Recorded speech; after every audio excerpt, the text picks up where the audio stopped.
Yes.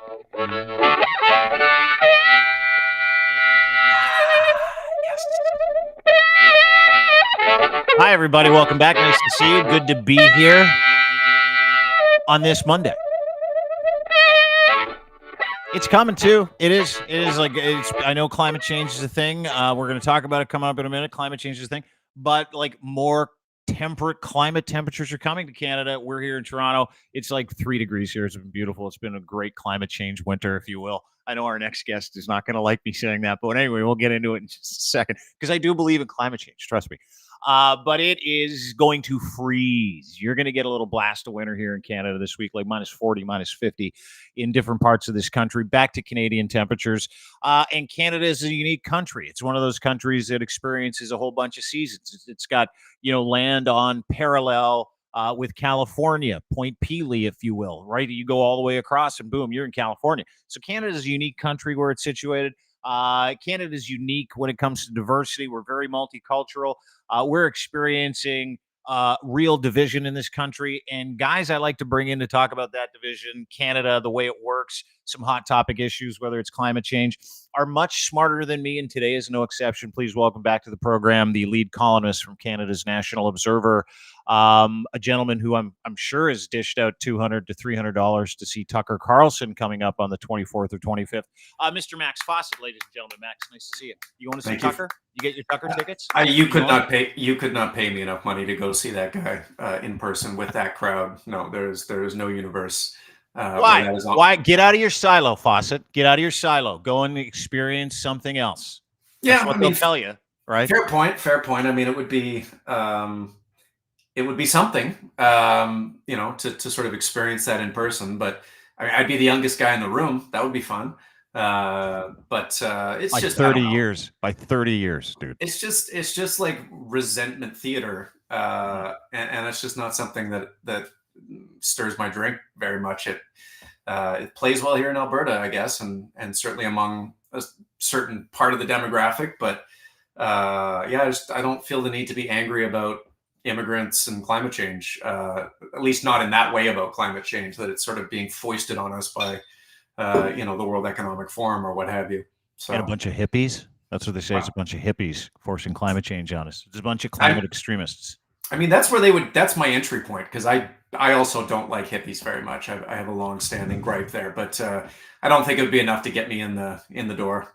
I don't like hippies very much. I love how you paint with that brush. It's good. I don't either, because I've been to Kensington Market before, and it's just packed with hippies. And the smell of patchouli and pot is unbelievable, even though I don't mind one of those smells.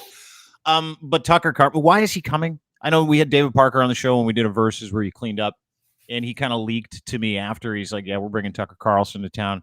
But like, what is he going to bring to the province of Alberta that you guys don't already know or are already angry with? Or is this just like fuel for the fire? Like, I know Parker's bringing him, but what's the point? Why is he coming? I mean, the point is money for him, for Tucker Carlson. He can't really do anything right now because Fox has him locked into a non-compete as part of his contract, and so he keeps trying to find ways to do his shtick. He does stuff on Twitter, stuff that probably violated his non-compete. I think he's probably gotten his wrist slapped by lawyers about that, and so now he's doing a live tour, and I'm sure he'll sell lots of tickets, make lots of money, and for people like David Parker, it's an opportunity to see someone who is a very effective and successful demagogue, and maybe learn some things about it. I think, I'm sure David Parker aspires to be like Tucker Carlson when he grows up, maybe absent the bow tie, but he may very well be the inheritor of the sort of Trump movement once Trump dies or goes to prison or what have you. And so he definitely is sort of at the head of that North American alt-right-ish, Trumpish movement that is increasingly kind of consuming our politics. The question really is, why would the Premier of Alberta be there? That is Danielle. She is not only going, she is going to, I believe, ask him questions, participate in the moderating. I don't know if she's moderating or if she's having like a moderated conversation with him, but she's on the stage, and that one makes less sense to me. I guess in terms of placating the part of her party, the Take Back Alberta types that clearly run the show and pull the strings, but seems to me like there's more downside there than upside in the longer term. Tucker Carlson is probably not someone that a majority of Albertans would want to be associated with. And she in the election tried to portray herself. I think she did fairly successfully portray herself as, sort of a moderate person, socially progressive, socially liberal, live and let live, but fuck Justin Trudeau and let's make government smaller.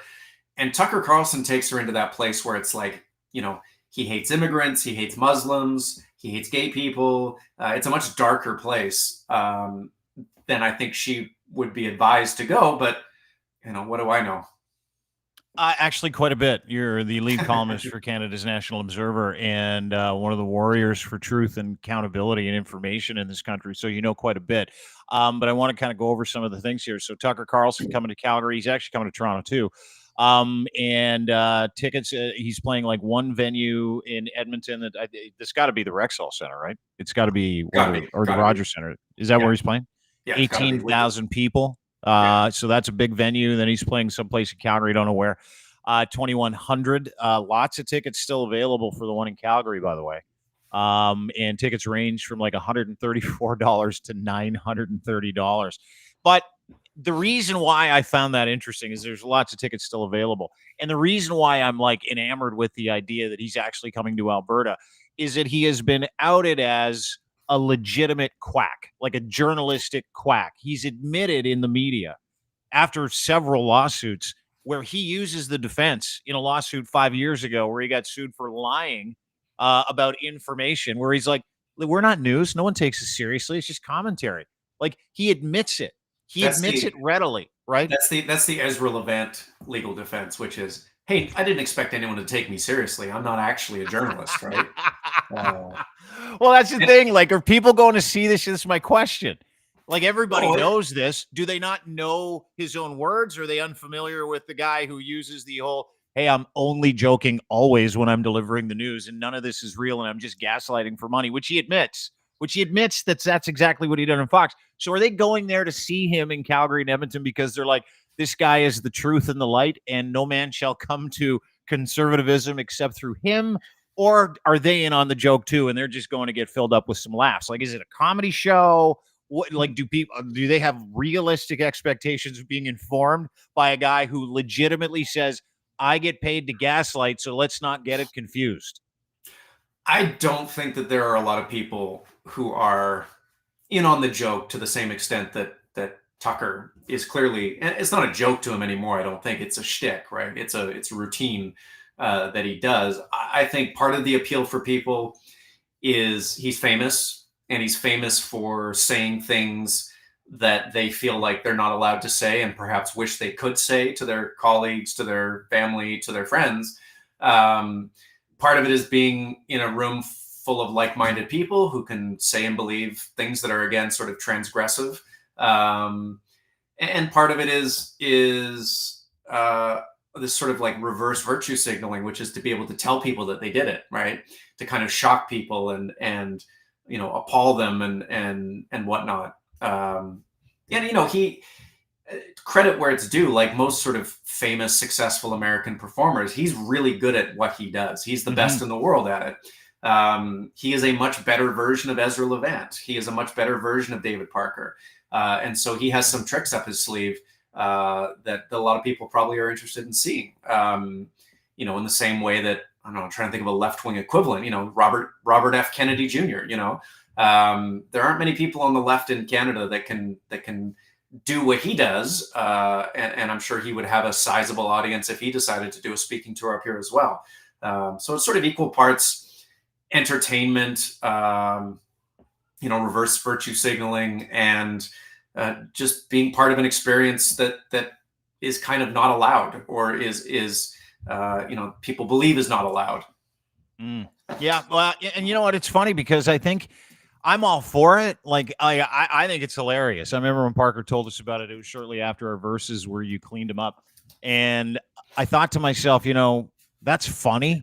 It's funny that you're bringing him to town. I wonder if anybody knows anything about him. And then I started thinking about the epistemology of the kind of news that you might get out of Alberta. And I was there recently. Beautiful Calgary, by the way. Love Calgary. Love the people of Alberta. Nice people. And I had a conversation with somebody who's like, "Hey, did you hear Tucker Carlson's coming to town?" Because I came to town, met some people, and they knew where I stood, right? It was a business thing. And so they're like, "Okay, this guy's coming to town, and he clearly thinks differently than a couple of us." And so we had this conversation, and he thought he'd stick it in my eye. Like he was like, "Hey, did you hear Tucker Carlson's coming to town?" And I'm like, yeah. Actually, the guy that organized it, I interviewed him, and he told me about it like shortly after, said it was going to happen. And he said the whole goal is just to piss people off, to piss off the left, make people think that he's putting the thumb in the eye of the woke agenda in this country. And he's like, his exact words to me were, "No, that's not true. He's coming up here to inform people about what's really going on." And this is a successful person, dude. Like it was a successful, smart individual. And I said to him, "Well, what do you think is going on? Like what is going on that he's going to inform people about?" And he goes, "You'll see." And I'm like, "Okay, so let's dig into you'll see a little bit. What is it that you hate about Justin Trudeau?" Like I asked him that. I said, "Hey, tell me why you hate the guy."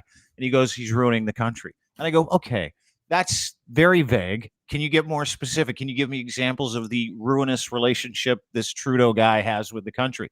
And he's like, "All the scandals." And again, this is a smart guy, right? This is a guy who I'm like, wow, like you got to this point where you've made millions of dollars. You got a beautiful house, you got a cottage, you spend like summers, winters in Florida. You can't be that dumb.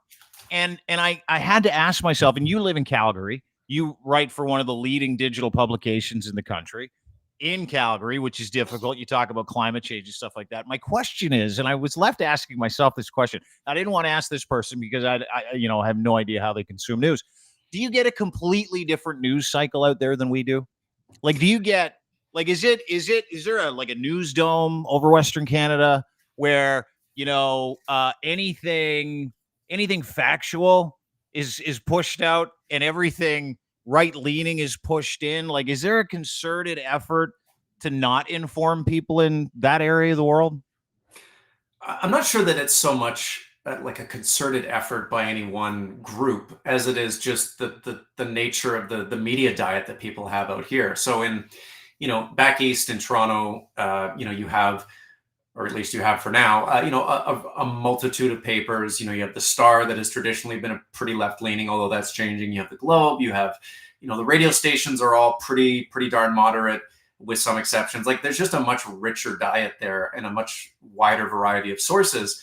In Alberta, getting the Globe and Mail is sort of like a choice. You really have to work to find it. It's a statement about your values.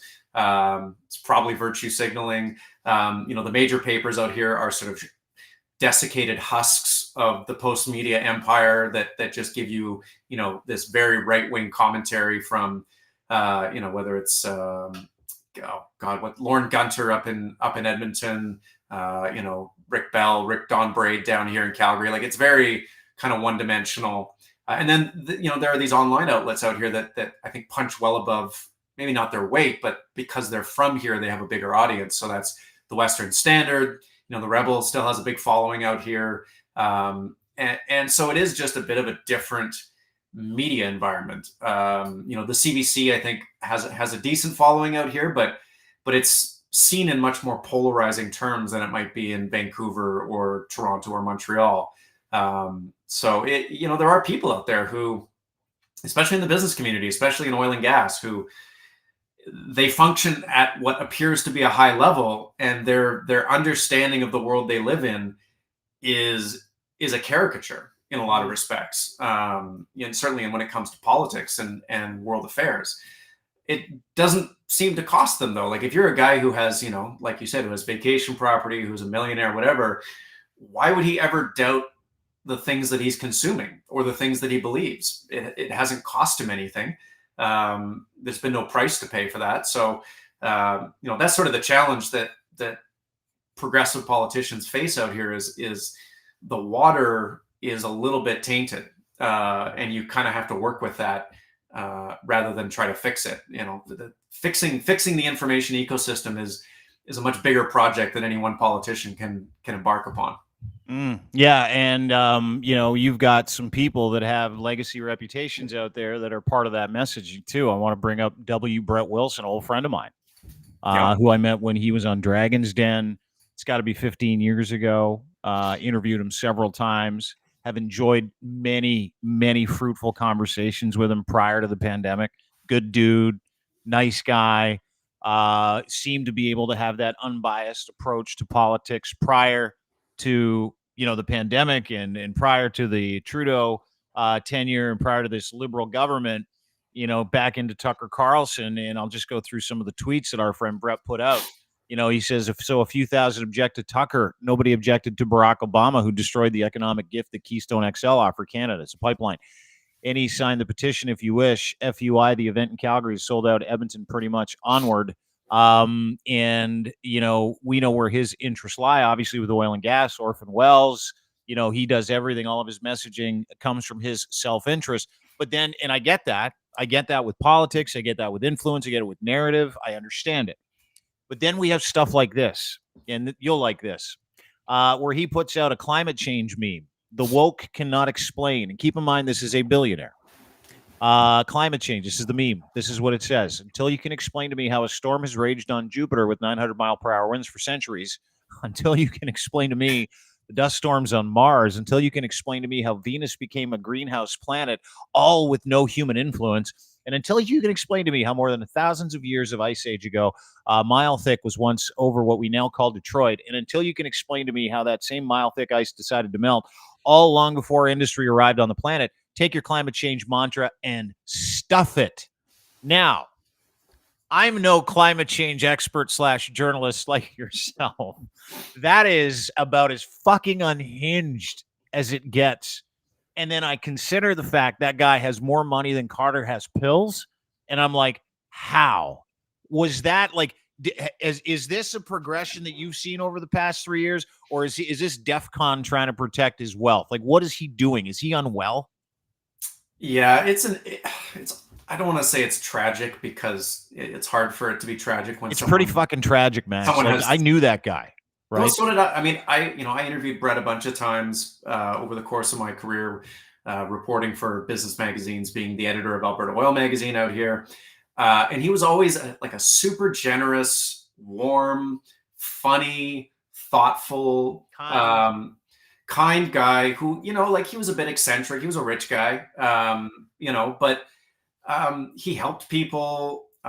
He was warm. Like that's the big sort of shift. And I don't know if it was something that happened in his own life, personal circumstances around his family. I don't know if it is sort of his ongoing battle with cancer, where he's I think it came back again last year, and I know he goes down to the States for some I think some fairly experimental medication for it. Like I don't know what, and maybe it was just the pandemic, right? And just being alone or being in sort of his silo and getting angry.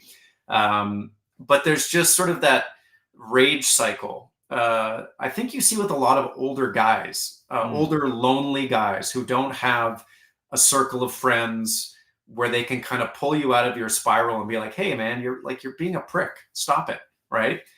Put the phone down, go play golf, go somewhere warm, like enjoy your life.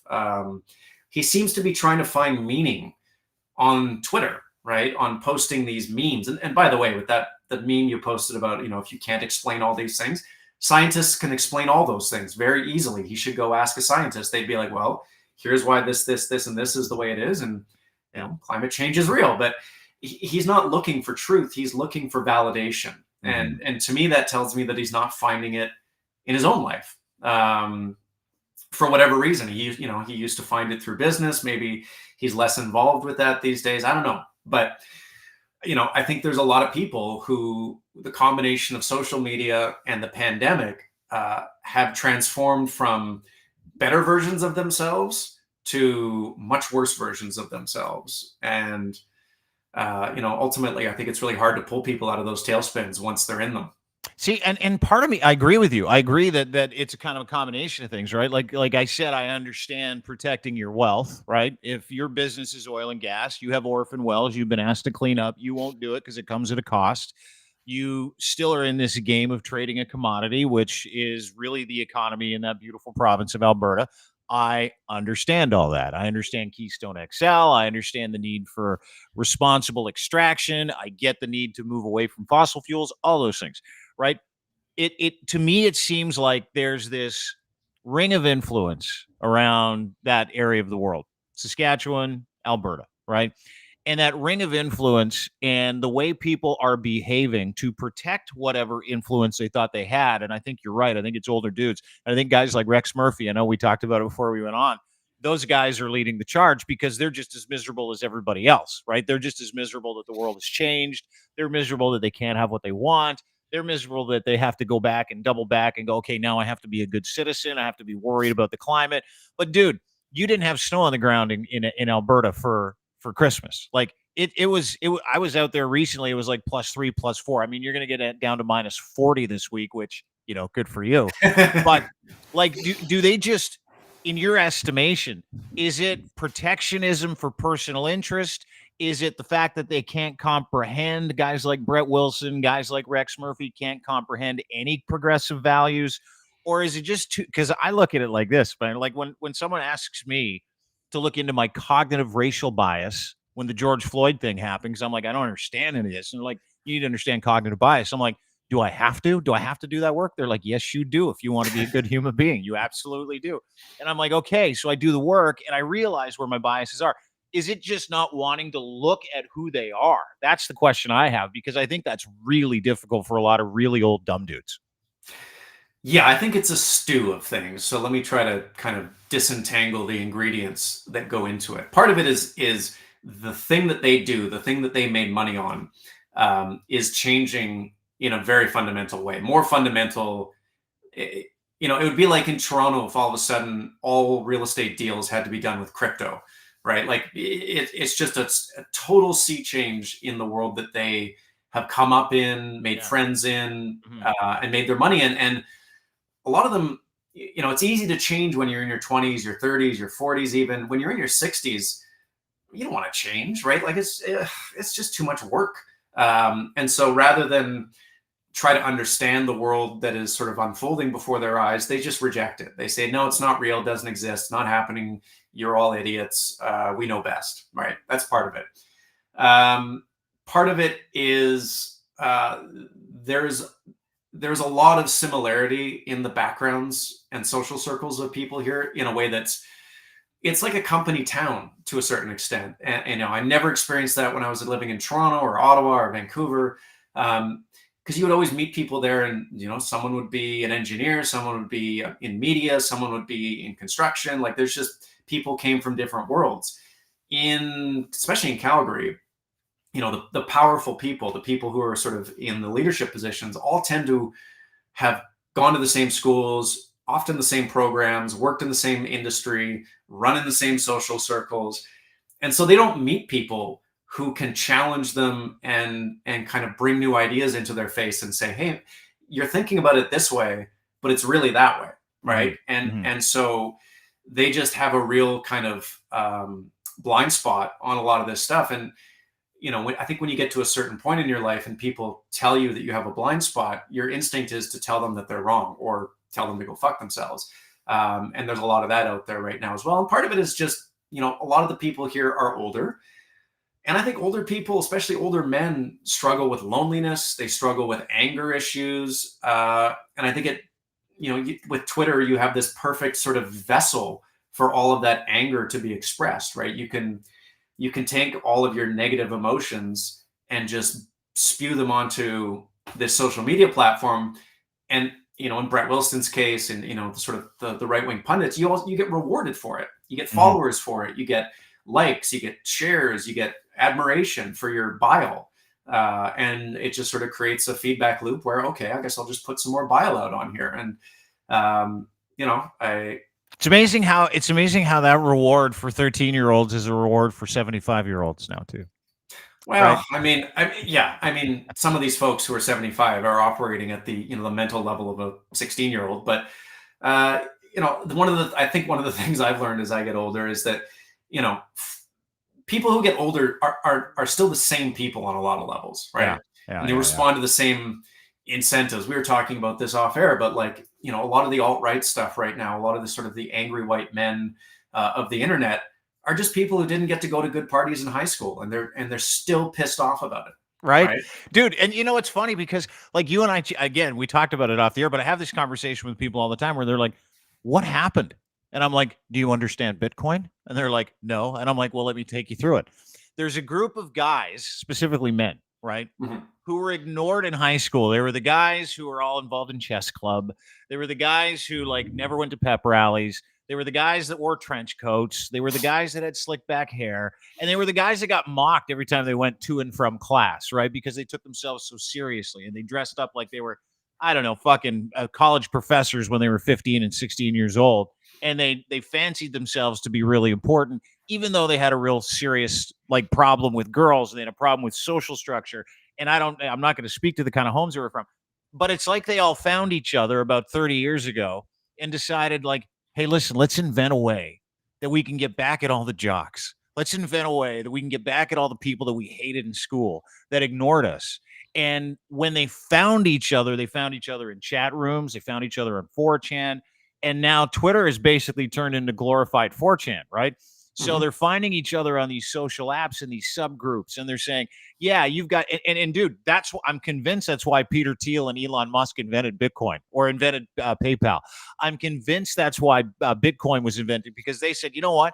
We're so mad at the institutions that treated us like shit. We're just going to stick our faces in the middle of it, and we're going to tell everybody we got a new way of doing things, and this is our new truth. And so I look at guys like Rex Murphy, and I think that guy has never been to a party. He's probably never been married. I don't know if he has or not. He's probably never had a life outside living his childhood resentment out for the past 60 years. And I feel like that's what we get. I think there's a ton of truth to that. I mean, it used to be, I think, that, at least with some of those dudes, because there was not the internet, you kind of had to do better. You had to work on yourself, make yourself a bit of a better person, a less angry person, if you wanted to meet someone, if you wanted to fit into society. And now you can go into these chat rooms, into these boards, and you get this feedback, this validation that says, no, you don't need to change. You're not the problem. They're the problem, right? They're the ones who are wrong, who don't understand, who need to change their ways. And it's sort of like, that movie or that series of movies, Revenge of the Nerds, but it's like on steroids. It's society. And by the way, like that movie has some of the most terrible scenes in it. If you look back at it from sort of a modern perspective, like there's rape in it that just totally gets like looked past by the nerds. Like there is a sort of a parallel here, but it really is kind of, we're living that out right now, that these angry people who are not included are getting their payback and really kind of want to burn everything down. Like that's where that let's burn everything to the ground impulse, I feel like, comes from.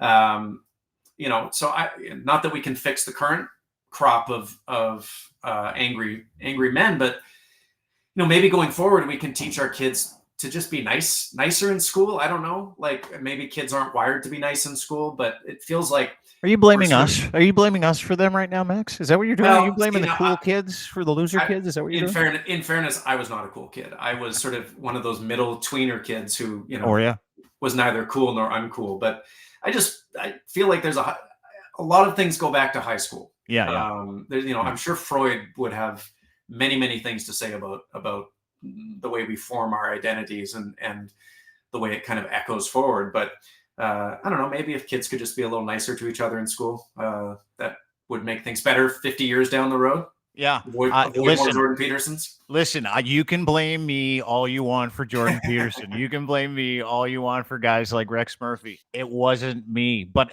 it feels like, because they have that same kind of angry vibe, that like disinterested in what's going on, disinterested in any kind of progressive issues, disinterested. I'm just here to serve my time and be like a cog in the wheel. Speaking of cogs in the wheel, and I wanted to ask you this, because I'm again, staying out west, I'm watching it all kind of percolate, and I've got some relationships out west.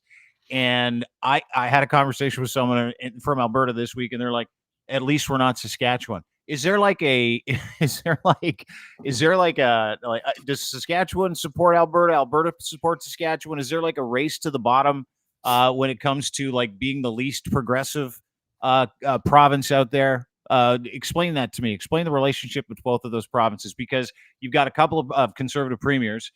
You've got a couple of conservative premiers that are into the kabuki medicine, and I don't know what's up in those provinces, but it's like you get a conversation with someone and they're like, we're proud to be this, but at least we're not that. And they're all pointing at each other like, you're worse than us. No, you're worse than us. Yeah, there's sort of like a little brother, big brother thing with Saskatchewan and Alberta. Obviously both prairie provinces, both oil and gas, both agriculture, although Saskatchewan more the latter, Alberta more the former. For the longest time, there was this persistent drain of people from Saskatchewan to Alberta. Brett Wilson was from Saskatchewan. Murray Edwards, who's the CEO, founder of Canadian Natural Resources, which is probably the most successful oil and gas company in Alberta history, from Saskatchewan. So there's a long history of people from Saskatchewan coming to Alberta to make their money, and then eventually, retiring to BC. There was a period in the mid 2010s where that kind of flipped, and suddenly Saskatchewan was the more prosperous one, and the brain drain stopped, and people were sort of, even their stories of returning home to Saskatchewan. I remember when the NDP won in 2015, there was this big threat by a few Saskatchewan oil and gas companies that were run by Saskatchewanians saying, well, we're going to move our head offices to Regina or to Saskatoon. Of course, that never happened because they couldn't get anyone to actually go along with it. But, that was the threat. That's quite the threat, huh? It's interesting. Saskatchewan used to be a pretty reliably NDP province, right? Mm-hmm. It has that sort of prairie socialist tradition. Tommy Douglas. There's lots of NDP premiers, and then it kind of flipped in the 90s and 2000s, and I think right now it's probably much more conservative than Alberta. Alberta has a government right now that is clearly trying to out crazy the Saskatchewan government. The Saskatchewan government is doing its absolute best to keep up. But Calgary and Edmonton are very progressive cities. They're only going to get more progressive. Saskatchewan doesn't quite have the same sort of urban heft. So I think it will win the prize, I think, in the race to the bottom. But there's a lot of parallels actually between Saskatchewan and Kansas. Kansas used to be this very left-wing state in the Union, and has progressively gotten more and more conservative, driven by cultural issues, LGBTQ stuff. And there's a really great book called What's the Matter with Kansas? And it's kind of all about how it went from this progressive left-leaning place to this sort of increasingly paranoid right-wing place, and all the damage that actually did to the state and its economy. So, maybe there's a similar book that's waiting to be written about Saskatchewan one day. Yeah, it's concerning for sure. I mean, they love their talking points. They love their conservative talking points, but their governments are on the deep end of the conspiracy theorists, right? They're the extreme versions of that. And I want to take a quick sidestep here because we're talking about provinces that are rich in fossil fuels. They've got a very conservative area of the country. Pierre Poilievre has that area of the country locked up this week. Last week, actually, he had a very bad week, where they were putting out some digital messaging. And I want to play something for you, and I want your thoughts on this because I find it fascinating. I had to Google whether, after I watched this, and I want you to watch it with me, I had to Google whether or not you actually got lightning from catching it from got electricity from catching it from the sky, and if it was possible to take that lightning and then put it in a copper wire. This is the leader of the official opposition. I want you to watch the evangelical tone of this whole thing, and then I want to get your opinion. The electrician who captures lightning from the sky, runs it through a copper wire to illuminate this room and light up the world is not ordinary. He is extraordinary. Once again, and I've said this before, that is extraordinary. But there are a lot of people out there that are like, that's right. That's right. That's right. We've got lightning. Guy. Yeah. How does that happen? Your thoughts on that whole diatribe? We'll get to the brainy part in just a second, but I want your thoughts. I mean, he clearly has a speechwriter who loves that metaphor, who, maybe is a big fan of, I don't know, Thor. Is that the right Marvel character? Like Like, you do know, you didn't do what I did though, Max. What? You didn't Google, is it possible at all to catch lightning and put it in a copper I wire? mean, I feel like they did that in Back to the Future. So maybe he's just They a sure really did. big fan of Back to the Future. But he clearly has a speechwriter who fell in love with that stupid metaphor, because conservatives can't hire good speechwriters. That's what he said it a bunch of times too. Like, he said it, like, I think 3 or 4 times in different speeches. So again, like, clearly they love copying and pasting that into whatever he's talking about. But he's trying to he's really trying to make it seem like, I guess, electricians are very magical, which, again, you don't need that metaphor to do it. I'm already fucking amazed by electricians whenever they come in, or I have them come into my house to make something work. I'm like, right? I'm glad I didn't kill myself. You're amazing. Listen, we don't need to canonize. We don't need to turn these guys into saints who catch lightning like fucking Hercules or Thor, right? I'm amazed by the fact they know the difference from AC/DC. I'm amazed that they stick their hands in fuse boxes. Not for me. Exactly. It's such a weird tick of his, but he's done that a few times. Like, he did that thing with the video where he kept talking about wood and how the wood was old, and the woodsmith and this, and it's just, he really likes to romanticize jobs that are sort of blue collar, right? Because he's trying to speak to those people. I kind of think if I was an electrician and I heard that speech, I would be out on that guy. I'd just be like, well, he doesn't know what the fuck he's talking about. He clearly doesn't understand how electricity works. Do you know how many, because I put that clip out, do you know how many electricians responded to that tweet? It had, like, a couple of thousand retweets. And they're like, yeah, so I'm an electrician, and I'm going to go outside right now with a lightning rod. I'm going to stand on some sheet metal and see if this works, because it's never been done in human history. And I'm like, no way, really? He's like, yeah. But, like, electricians all laughed at him, to your point. And he's trying to endear himself to the common person. He's trying to endear himself to the working man, the person that works with his hands, right? I mean, I think that's where that pitch could fall down for him, because he's clearly trying to speak to the sort of blue collar working class, shoe into some of that NDP vote. And I think that's a good strategy, because the NDP right now looks increasingly like a party of kind of wealthy postgraduate doctoral students or something. Like, it's a very niche, urban, sophisticated voter that they appear to be appealing to. But I think anyone who has sort of worked with their hands, who has a blue collar background, should be able to sniff out the fact that Poilievre is not of their kind, right? Like, he is a career politician. He has never, had one of those jobs. He does not understand what it's like to do what they do. Well, okay, when you say career politician, at what point, like, he gets out of university, he goes right into working for the Prime Minister's office, does he not? 21, 22, yeah, is that correct? Yeah, like, he's straight in, right? And I knew a bunch of guys like that in grad school, because I went to grad school in Ottawa, and, like, that was their path. They go straight from graduating to working on Parliament Hill. And look, that's fine, but none of them should ever become prime minister. I can tell you that much, because their range of life experience is limited to things that happened within sort of a 2-kilometer circle in Ottawa.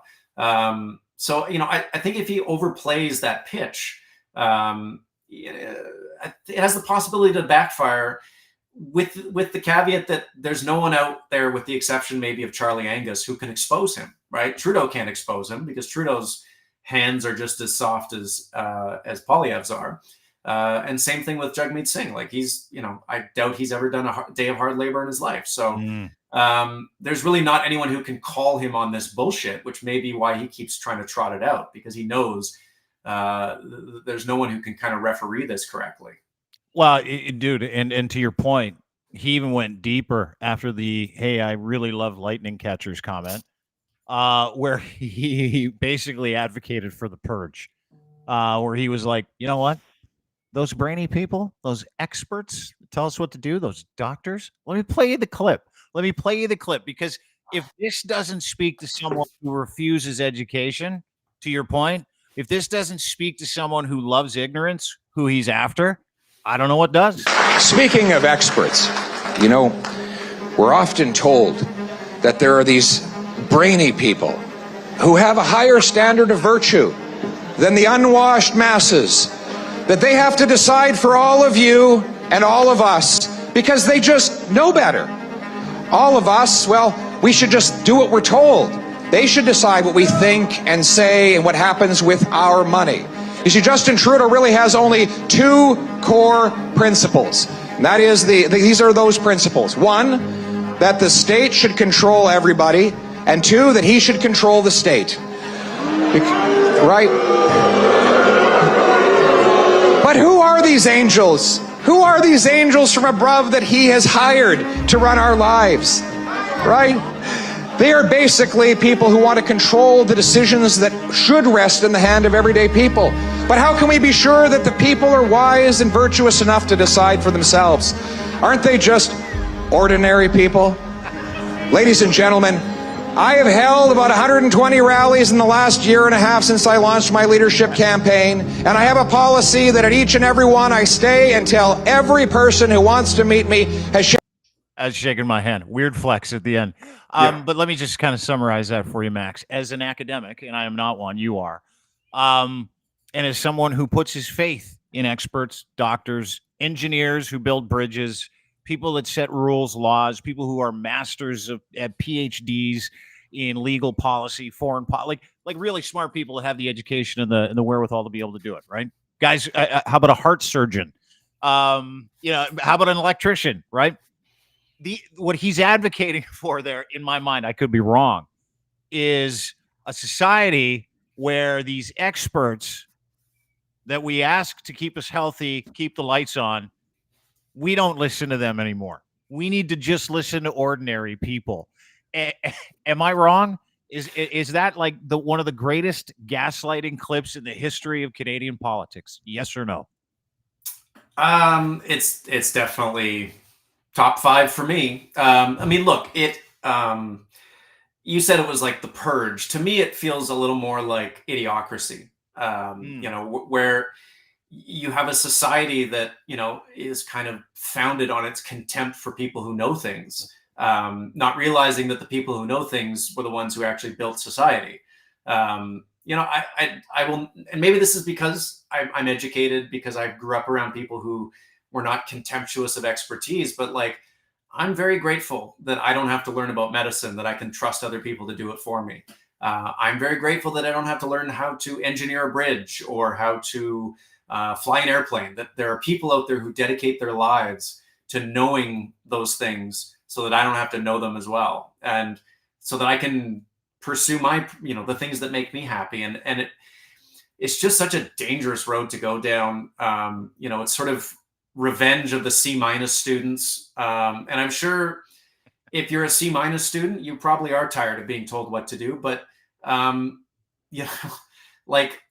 maybe it's a good idea to listen to the A+ students from time to time, unless you want to start performing your own surgeries and capturing your own electricity from lightning and whatever else it might be. Like, it's just the folks who fall for this stuff, this, populist, quasi sort of fascist adjacent stuff. I don't think they've done a moment of introspection of all the ways in which expertise sort of holds up their standard of living, that they would not be in the position that they're in. They would not enjoy the comforts that they do were it not for the work of hundreds of thousands of experts over the course of time. So this is one of those things that I just react to kind of instinctively and almost like biologically, that anyone who is that sort of contemptuous of expertise really should not be anywhere near the levers of power, given what they might do with it. I understand you absolutely can hold experts to account. You can be questioning of their forms of expertise. I mean, I think you see a lot of the anti-vax people trying to dunk on scientists because things evolved over the course of time during the pandemic. But again, that is the nature of expertise. It evolves, it adapts, it updates itself, especially when you have something that is brand new to it. The whole point of expertise is not that they are right with their first instinct. It is that they work towards being as right as possible. There's sort of a fundamental misunderstanding and a weaponization of that in the anti-vax sort of know-nothing community. But it's interesting. Like, this thread has been with us for as long as society has been with us. There's always been this part of society, whether it was the know-nothing party, a century ago, whatever it might be, that wants to break people's glasses, right? I mean, you saw that in Cambodia under the Khmer Rouge, under the communist government there, where they literally rounded people up who had glasses and killed them because they knew that those people were a threat to the kind of society that they wanted to build, which was one where the Communist Party had all the power. They didn't want anyone around who remembered things, who knew things, who had expertise. They wanted them all gone. And certainly not saying that that's what Poilievre is after here, but there is a whisper of that sort of mindset, that communist anti-expert mindset in the current sort of conservative populist mindset, that hatred of people who know things. Why do they hate? See, and this is the thing, is I understand who he's pandering to, right? He's pandering to people who didn't want to get vaccinated. He's pandering to people who didn't want to wear masks. He's pandering to people who are like, got to question the science. You got to question the experts. You got to question big pharma. And I'm all for the questions, like you point out, right? Like I am. There are lots of questions I have about the business of pharma. If you've watched anything on OxyContin, if you've watched that Sackler show on Netflix with Matthew Broderick, you should be asking these questions. We all should. We should ask about intentionality. But that's just common sense, right?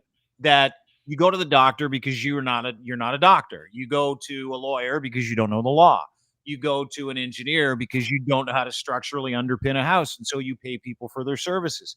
But what he's advocating there for is the dissolution of expertise, right? And he's trying to tell these people, hey, you know more than them, right? You know more than them. That to me is radicalization. My question to you would be, Max, because I wrestle with this all the time. Is this a strategic effort on his part, or does he really believe that in his gatekeeper bullshit? Like, does he really believe that experts have led us astray? Because you can't be, and I go back to this whole point. He's not a dumb person. Like, Pierre Poilievre is not an idiot. Like, he has pressed all the right buttons to be where he's at today. So is this just an operation for him, or does he really believe that we shouldn't believe experts anymore? It's a good question. I think that there is a part of him, because he's always been from the wing of the Conservative Party that is sort of defines itself by its resentment of elites. And I think he views, like a lot of conservatives do right now, view educated people as elites to be resented. Whether it's because they're woke or it's because they vote progressive more often, he sees them as an enemy. And so I'm not sure it's that he doesn't believe them. I mean, I'm sure he uses an engineer to build his house. I'm sure he got vaccinated. I'm sure he trusts doctors. It's that he sees them as an obstacle to his pursuit of political power. And so there's an inconsistency in what he does and what he says on that front. I think that's true of a lot of populist conservatives. I think there are very few of them who actually don't go to the doctor because they think doctors are crooked. I think there's a lot of them who say that because it plays well with a certain part of the audience. I mean, there's this quote, I was just looking it up, from Isaac Asimov, who's obviously one of the great science writers of human history. And he was talking about this sort of persistent anti-intellectual strain in human society. And he said, it's all about this belief that my ignorance is as good as your knowledge. Mm-hmm. Right. And that really is kind of what he's pitching there is these so-called experts and their so-called book learning. Why is that any better than what you know as a common person? Right. Which is nonsense. There are lots of things that we as people don't know, and it's okay to admit that. But it kind of comes back to this notion that, like, educated people think they're better than you. They, you're unwashed, they're washed. It's this sort of outsiders. Aren't they though? Aren't educated people better than people who are not educated on a certain subject? Oh, on their subject matter, absolutely. And so they are better at it, whatever that it is, than the common person without education in that space. So yes, the answer is yes, they're not better people. Right. That's what he's implying, is that they think they're better people, that you're filthy, they're clean. And like, I love that's, how he called all the people there unwashed as well. yeah. Like that, what a nice little side hustle that was on everybody there. They think you're dirty. Just to be able to insult them to their face and they don't realize it. Yeah. I mean, I think there's a tell there, which is that Oh yeah. I don't think he hangs out with those people in his private No. life by choice. No. I think, like a lot, it's like Trump. Like Trump has these rallies with these folks, and he wouldn't be caught dead hanging around with them at Mar-a-Lago, right? He wants to play golf with other rich people, and he doesn't want the poors anywhere near his property. But it's a shtick. It's a shtick he has honed to a certain kind of perfection. I think educated people need to get their heads out of their asses a little bit on this stuff. In that we have to do a better job of pushing back and not just assuming that the public is going to trust our expertise or validate that, once it has been sort of confirmed that it will remain that way forever. They have to constantly be doing outreach, doing sort of communications so that the public understands what they're talking about rather than just taking it for granted, because there are people like Poilievre out there who are actively working to undermine their standing, undermine their credibility, and that has consequences. Oh, well, we've seen it. A lot of people died over the past 3-4 years because of the undermining of expertise, right? We've seen it like in real time. Look at the mortality rates, or the the average lifespan in Saskatchewan and Alberta. It is going down quicker than anywhere else in the country. I would submit to you that's not because we have the most vaccinated people, because we sure as shit don't. It's because we have among the least vaccinated people, and so people are dying here more frequently than they are in BC or in Quebec because they didn't get vaccinated, because they don't trust the science, because they have politicians in their ear telling them not to trust the science. So yeah, there are real consequences. The part I can't quite figure out is, you look at, and this data comes out of the States, that, Trump supporters are dying in much bigger numbers than Biden supporters because of the vaccination rates. And they're literally killing off their own supporters. Like, at some point, you would think that they would realize this is not a winning political strategy, but that doesn't appear to have sunk in yet. Yeah, and I think part of it too is you got a group of people who at this point are so pot committed. Like, listen, when you're a kid, you remember ever telling a lie? You're like, I gotta lie because I'm gonna get in trouble, and you're like, okay, I'm gonna lie. And then your dad's like, tell me the truth, and you're like, oh, fucking, I already lied 3 times. I gotta keep lying. Like, you can't, you know what I mean? And then you get to the point where you get found out, and you keep lying anyway. Where it's like, no, I swear to God, Dad, I swear to God, and the gig's up, and you know it. And you feel this incredible shame. I think there's this avoidance of that tax 100%. that plays way more into like, hey, listen, I'd rather die than be wrong at this point. So whatever, right? Do you know what I mean? Would you agree? 100%. There's so many people, especially older people, who at this point, like you say, they're so pot committed to this narrative that, yeah, they would rather die than be wrong. Have to come out and say all those like woke libtards were right all along, and I was wrong all along. No, they'd rather go. Oh, my doctor was right. God damn it, guys. I'm sorry. There's too much. You know what it is? I think a lot of people look at their Facebook accounts and go, do I have to scrub 3 years worth of shit? Like, do I have to? I got to go back. That's a long afternoon of like saying sorry for the last 3 years of sending out memes saying only cucks wear masks, right? That's a long afternoon of going, oh, there's that time I said the micro implant was going to give people 5G in their brains. I forgot about that. Like there's a real fear. And it's funny because it's like, there's a study that was done where people were talking about their fears, their inner fears. And being wrong was 1 and 1A with public speaking. People would have rather have died than have been publicly wrong or shamed for being wrong or have to speak in public. Like, I don't think people understand the psychology behind that when it comes to this subject. I don't. No, 100%. I couldn't agree more. Yeah. Anyway, last question I have for you. Are we over the Shohei Ohtani bagging of the Toronto Blue Jays? Are you okay with it? I know you and I shared a lot of DMs. I led you down the garden path. I'm like, he's on a flight. I feel really bad about that. I'm really sorry. I shared that in my Slack. People got very excited. No, I'm, there's a universe out there, an alternate universe where he's signed with Toronto, and I'm, I like to imagine I'm living in that sometime, but it was fun. Like, there's a company that was selling a T-shirt that had like the flight number on it, and I'm tempted to get that because that moment, that day, and it was like talked about as terrible journalism on the part of the baseball writers who there was a couple of mainstream writers who said it was happening. Yeah, buddy of mine, John Morosi, said it. Like, I actually sent him a note, and I defended him after because he got gamed. Yeah, like I'm sure he got gamed. But to your point, yes, continue. It was, yeah, but I look at it from the perspective of a fan. Would you rather have had that experience and then miss out, or never have had that experience? I think I would rather. I remember those hours so fondly that I kind of, even with all the disappointment that came afterwards, it was fun for that moment to feel like, oh my God, it's going to happen. There's a chance. The Babe Ruth of the 21st century is actually going to play in Toronto for the rest of his career. There was actually a video that I shared that someone pointed out in my DMs was clearly not true, but there was a video of him like walking through a private airport, and someone tweeted that it was in Toronto, and I shared it, and I was like, oh my God, he's coming. And then, no, that was an airport in that was like an old video of him going through an airport in California. You got taken. Dude, I did the same thing. I did the same thing with the flight. I did the same thing with that video of him walking through those doors. You saw the sun setting in the background, and it was like, there he is. He's in Toronto. I put it out, and I get a note from a friend of mine who's like, dude, and a guy I trust, and I'm like, and he's like, dude, you got to take that down. And I pride myself on at least checking the metadata to make sure that I'm not putting out a video that's totally representative of what it is that I said it was.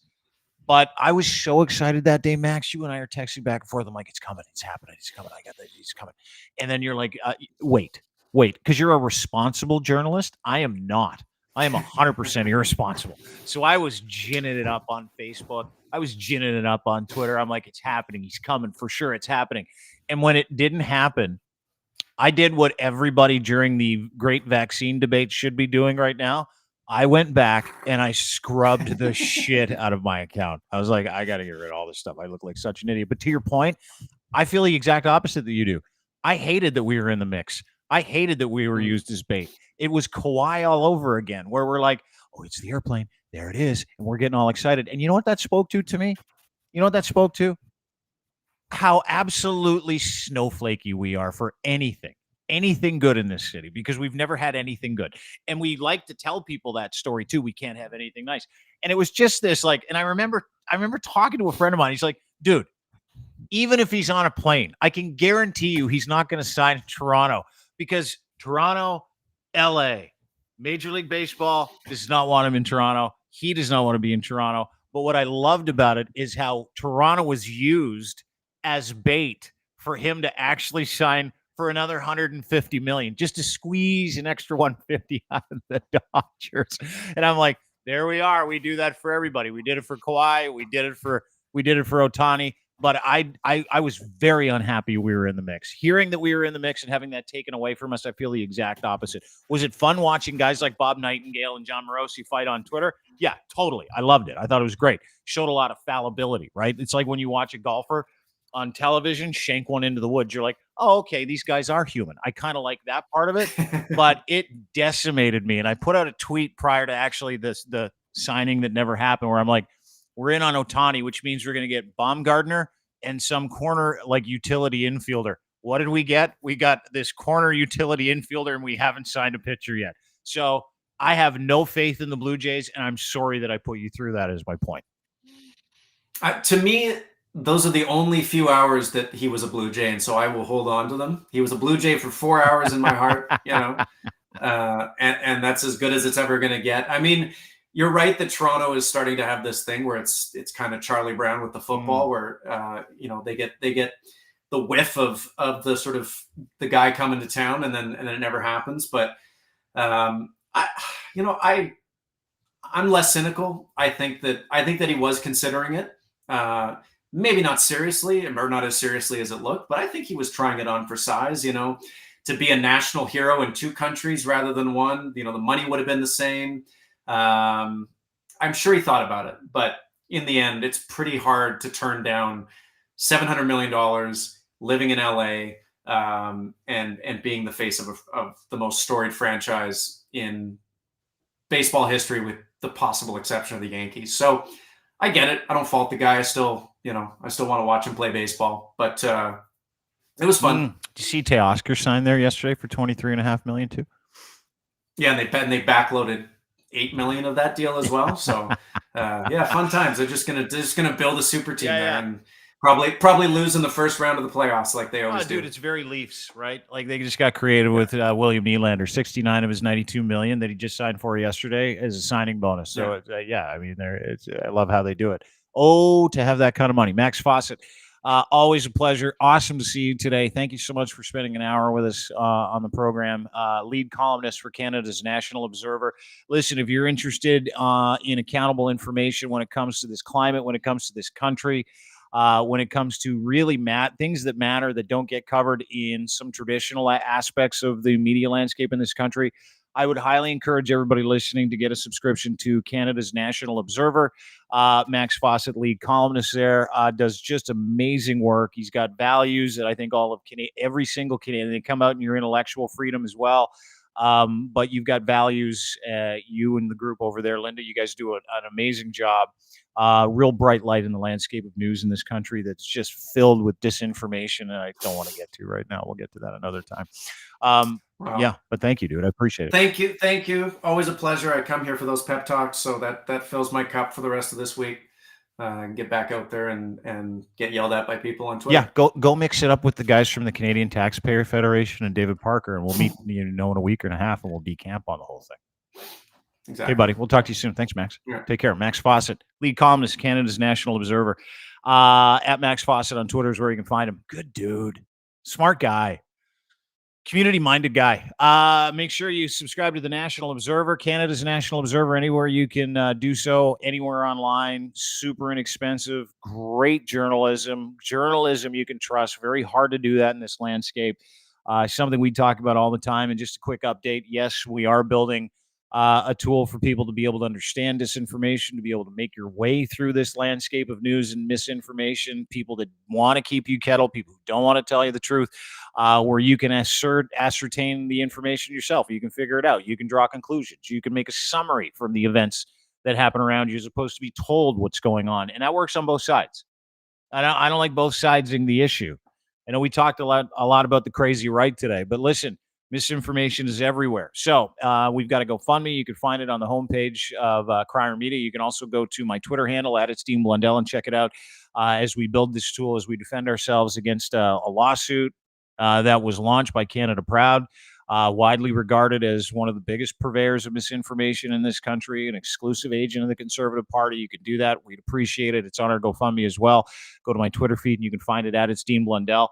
But more importantly, I want to thank everybody for the support. It's been otherworldly. Canadians want to find out how we get reprogrammed. Canadians want to find out how we are able to perceive information, not just the affirmation of where we're at, but getting out of our silos and reading about factual events, factual things around science, around public events, around politics, around news, information, sports, doesn't matter what it is. So we're developing that tool in conjunction with a couple of partners. And I want to thank Canada Proud for suing us. I do. Because it's given me some purpose. It's given me the opportunity to be able to connect with people, to be able to offer a solution for you for the plague of the 21st century, which is misinformation. So no matter how the court goes, the trial goes, no matter how the court appearance happens, no matter, we're going to do our pleadings today. We're going to post them at Crier Media. I'm going to post them on our Twitter feed so you can actually read our response, so you can see it all transparently, because there's nothing more important to me, like literally nothing, than being of good character and showing people that we're accountable. And it's something that is sorely missing for media institutions in this country, specifically the ones that are parading around as media institutions when they're not. They're paid lobby groups, exclusive lobby groups that are paid for and paid by political institutions that want to keep you in the dark. So use your mind, think critically, your ability to reason. It's really important in 2023. 2024. Oops, got the year wrong. We're only 6 days in. We're 9 days in now. Give me a break.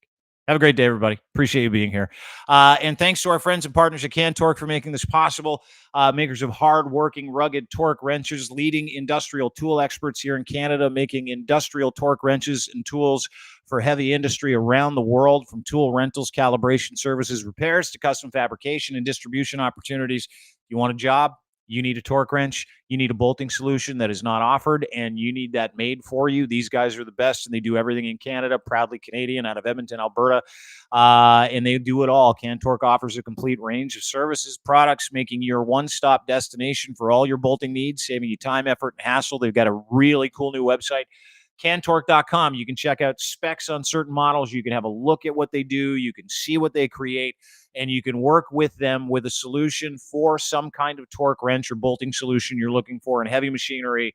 Could be in the nuclear industry, railroad, mining, doesn't matter. They do it all for industry around the world. Colin just got back from Dubai. Loves his new website. He's like, I was in Dubai doing some business.